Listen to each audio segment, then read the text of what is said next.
Hello, this is Nation Beat. I am Janelle Norville, bringing you this brief on the pulse of our nation and highlights around the heart of St. Lucia. Progress is made on restructuring the institutional arrangements surrounding tourism development and management. Fishers urged to increase sea safety measures as the 2018 Atlantic hurricane season enters its peak period, and vendors are now better prepared to reap the benefits and compete in the regional tourism market.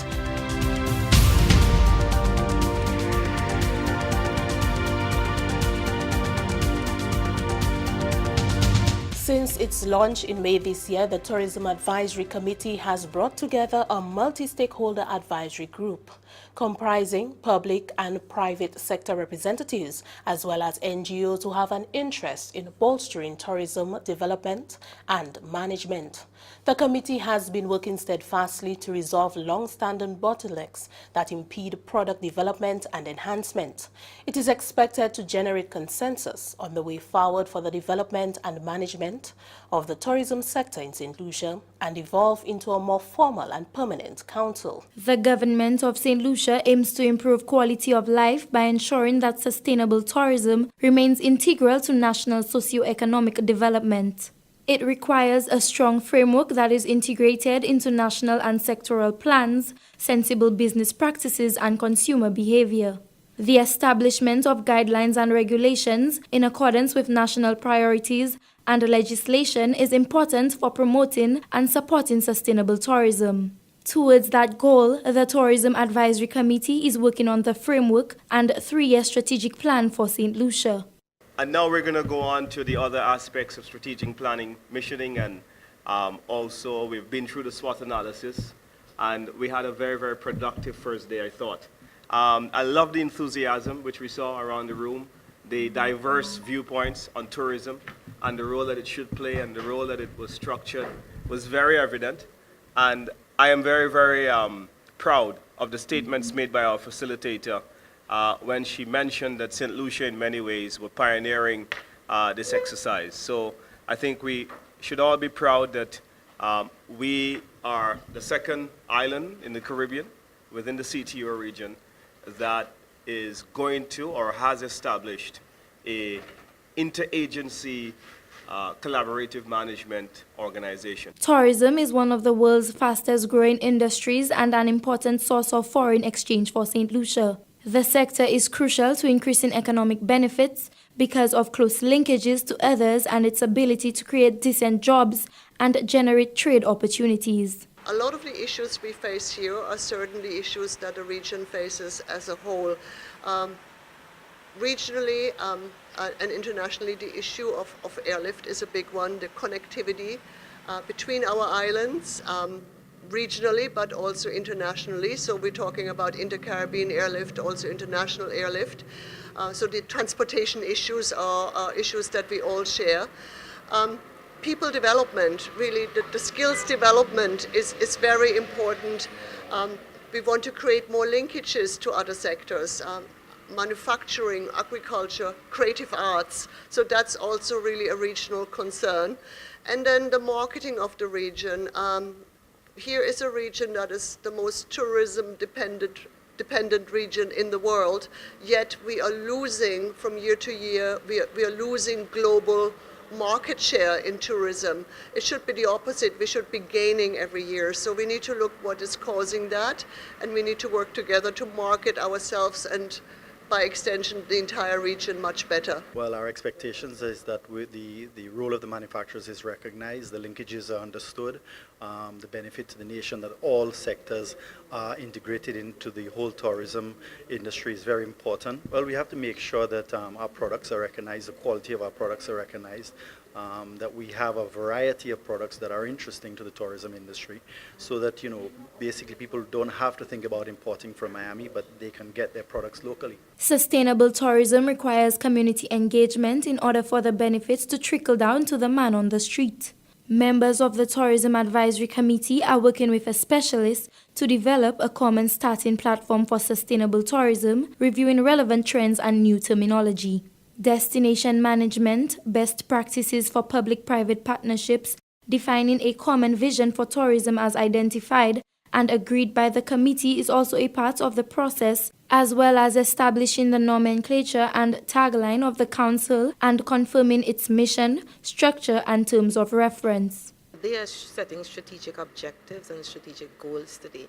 They actually went through already an entire vision, what they would like to see tourism like in St. Lucia, and we are looking at certain gaps, and then we'd see how all of the agencies and the ministries together could actually put something together to make tourism really much more competitive and to build on the economic growth that is happening around globally for tourism development, so St. Lucia could actually benefit further. This interagency ministry, it's actually a best practice recognized globally, so the United Nations World Tourism Organization is asking countries to do this. It's been done out of the region. Within the region, the Caribbean Tourism Organization specifically wants this approach to take place, and we have seen St. Kitts have started. They have done really good work. They have a destination council made up of similar to this, because they have gone through the process before. The BVI is getting along and so on, but St. Lucia will be one of the first. The 2030 United Nations Agenda for Sustainable Development commits member states to devise and implement tourism policies that create jobs and promote local culture and products, while at the same time ensure responsible consumption and production patterns. The UN's 17 Sustainable Development Goals, SDGs, is a universal and transformative strategy for the global community to achieving development in 3 dimensions: economic, social, and environmental, in a balanced and integrated manner. It encourages the promotion of investment in sustainable tourism, including eco-tourism and cultural tourism. From the Government Information Service, I am Anicia Antoine reporting. Vendors are now better prepared to reap the benefits and compete in the regional tourism market, having completed a training seminar facilitated by the OECS Regional Tourism Competitiveness Project. Here's Geraldine Bissett-Joseph.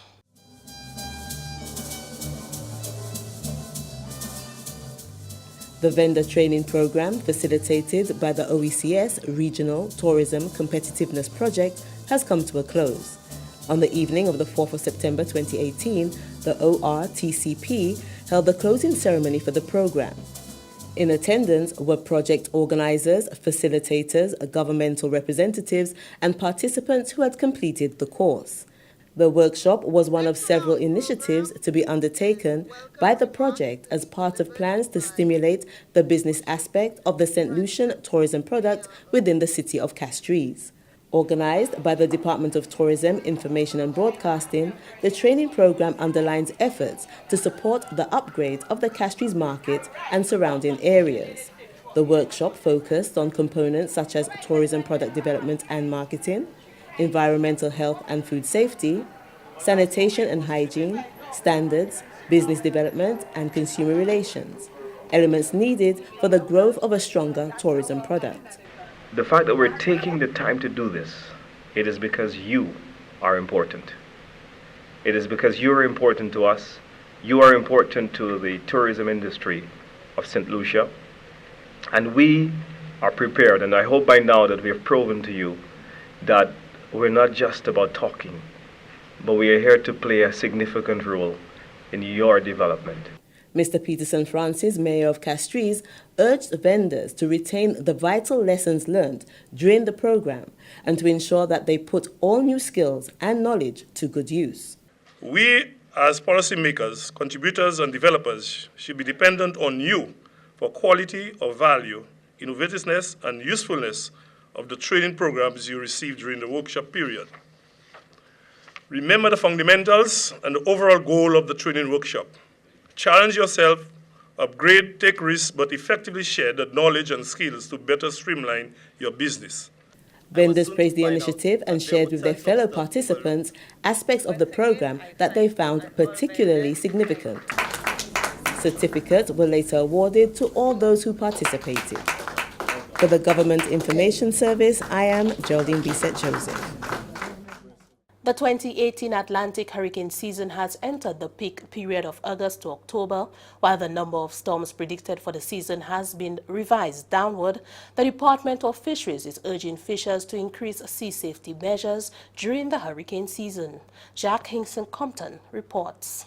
Fisheries Extension Officer for Labrie, Vieux-Fort and Savans Bay, Mr. Hardin Japierre, says adhering to sea safety guidelines during the hurricane season is vital. When a fisher goes out there, whether it be in the hurricane season or the dry season, we recommend that they do the necessary prerequisites, that is, carry the necessary safety gear and equipment.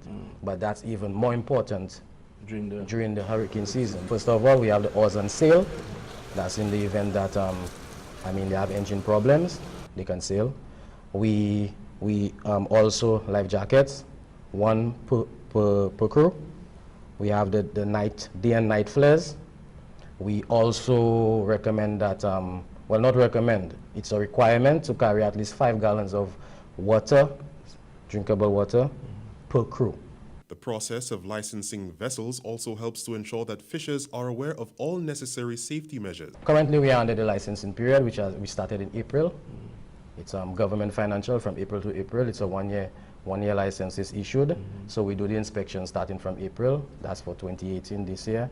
And we make sure, as an extension officer, when you come to the fisher, before you make sure that they have the necessary safety gear and equipment. Fisheries officers say pre-voyage checks are essential as they ensure that fishers have everything they need before setting sail. The checks should be carried out by more than one person to ensure that all essentials are on board and should include food stores, extra water and fuel, navigational and communications equipment, and safety gear. The lighthouse should also be informed of the fisher's time of departure and estimated time of return. Reporting from the Government Information Service, I'm Jack Hinkson-Compton. Our actions are our future. That's the theme for this year's World Food Day observance on October 16. The occasion underscores the global thrust towards the access and right to food by everyone. The issues of malnutrition and food security are paramount as the Ministry of Agriculture, Fisheries, Physical Planning, Natural Resources and Cooperatives sensitizes the nation to the significance of agriculture in every facet of daily living. You have to look at food availability, food affordability, food access, and you go deeper than that, you're looking at now food and nutrition. Right. Because even if you have food and you're eating a lot of junk food or your diet is exceeding in starches and carbohydrates, but no protein, you're still not food secure. Right. If your diet is high in protein but no vitamins, you're still food insecure. If you have eaten food, but you're not drinking enough water, or as a consumer, as a citizen, if you're not drinking enough water you're supposed to, or if the means for you having water is not there, there's still a sense of food insecurity. Right.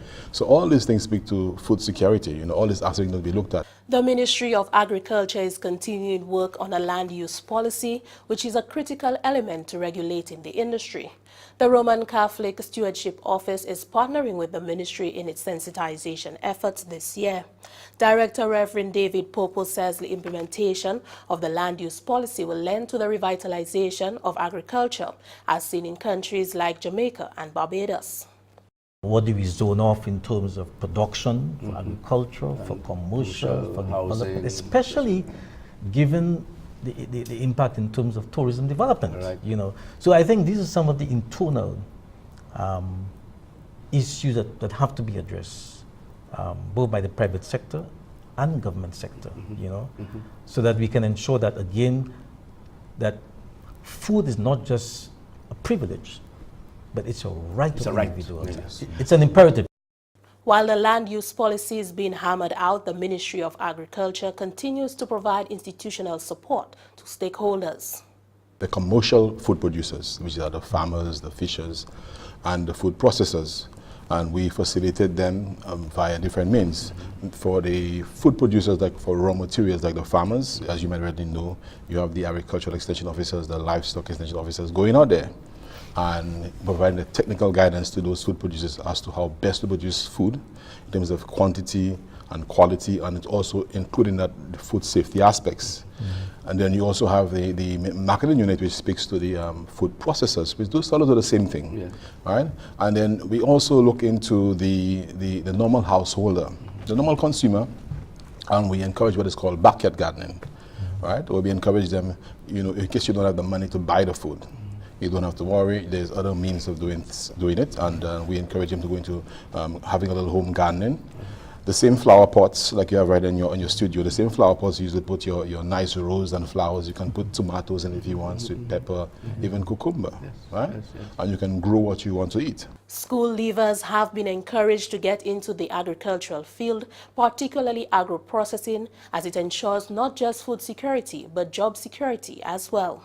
A food fair will be held at the Fordor Park on October 14. You can hear much more on that World Food Day observance Thursday on the program Agriculture on the Move.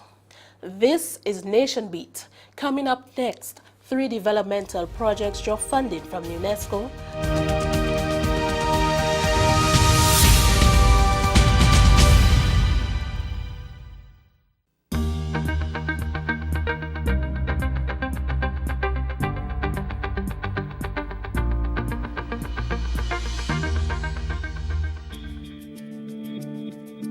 When you're out at sea, there are no service stations along the way or supermarkets for a quick stop if you need something. It is essential that everything you will need while at sea is on the boat before you leave. That's why pre-sea checks are so important. Checks should be carried out by more than one person to ensure that all essentials are on board. Everything on board? Yeah, everything there. Still sure. Yeah, put with that table.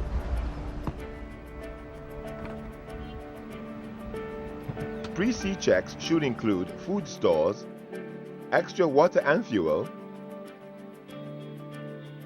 navigational equipment, safety gear, and communication equipment. Okay, lighthouse, lah. That's what I'm doing. Before heading out to sea, always ensure that all equipment is in working order, you are stocked up on food and also extra fuel. Call the lighthouse to inform them of your voyage plan and inform someone responsible of your departure time and estimated time of arrival back on shore. For more information on obtaining a license to fish, contact the Department of Fisheries at 468-4143.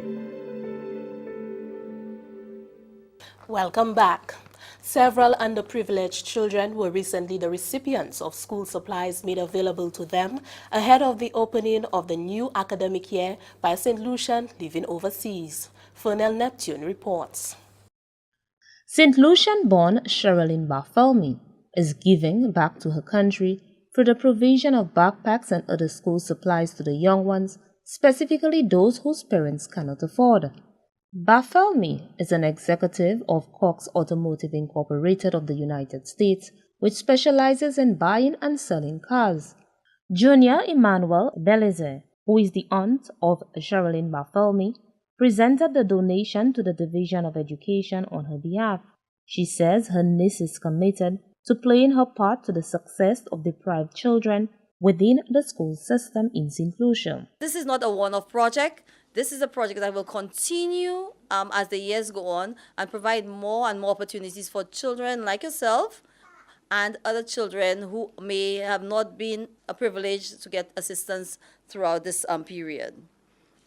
So she found that the opportunity for little ones like you and the happiness that you will thrive from going back to school with your brand new stuff and your uniforms, your new school bag, your supplies would give you the joy that she did receive when she was at school. The supplies were presented through the Student Welfare Officer of the Division of Education, Miriam Henville. She applauded the initiative and thanked Sherilyn Barthelme for the donation, which she said will prepare the students to learn and succeed in the classroom. She is giving back to her country and underprivileged students of St. Lucia. We hope that you appreciate what she has done and that you take good care so that in the future it can be replicated so that more students can benefit from this gesture.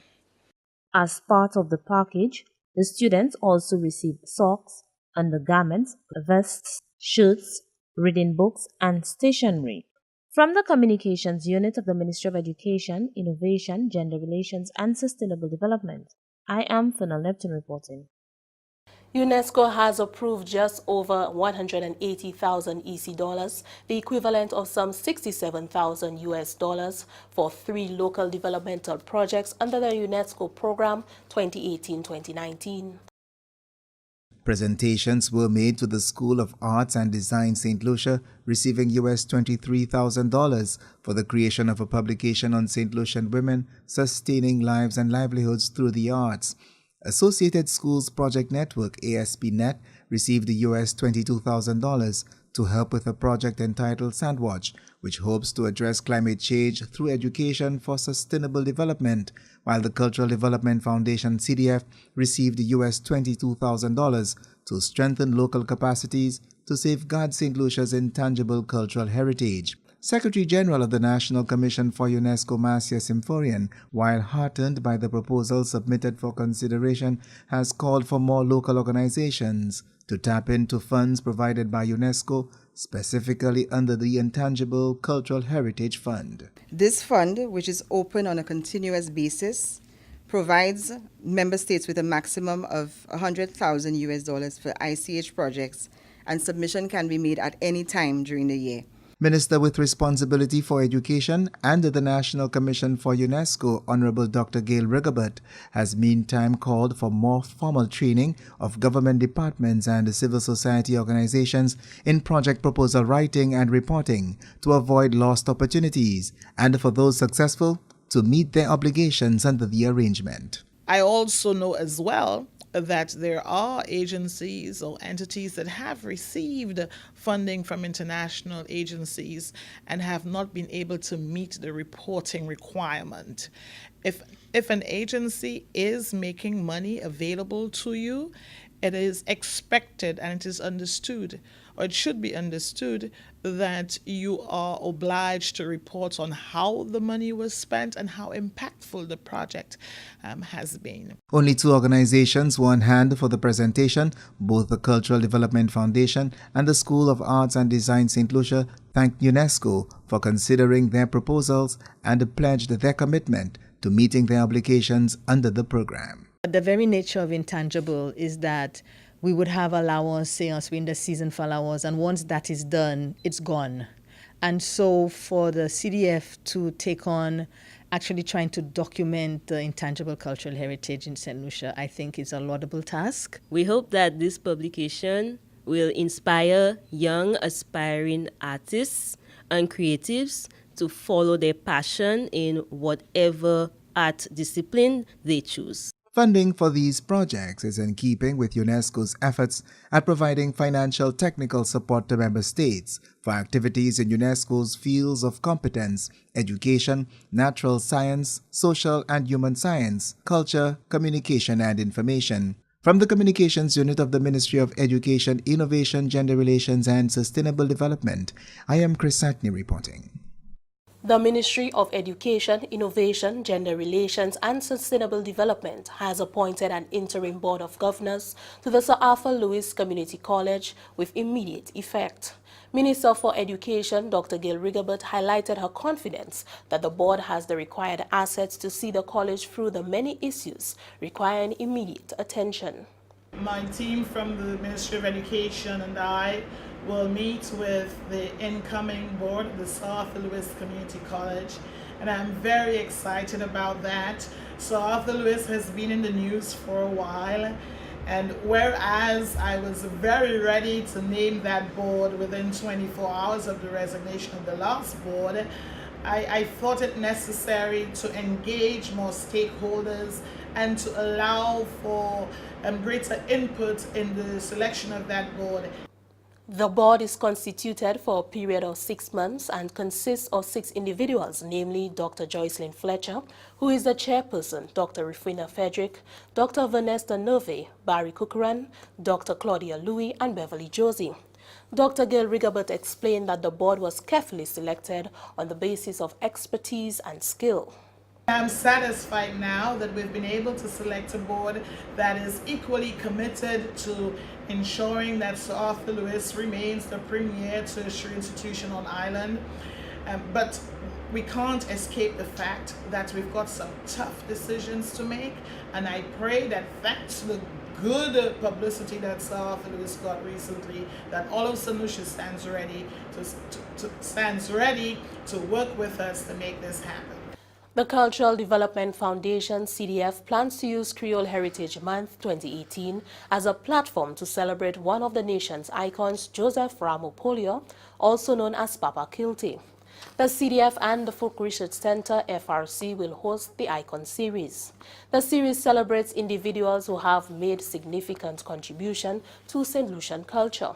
Director of Events and Production at the CDF, Junior Frederick, says this year's event will be an outdoor concert in Poleon's own community of Bellevue.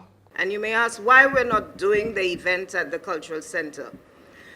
This gentleman has contributed to his community, and why not go to the community of Bellevue where he'll be celebrated as an individual, and that is where he lives.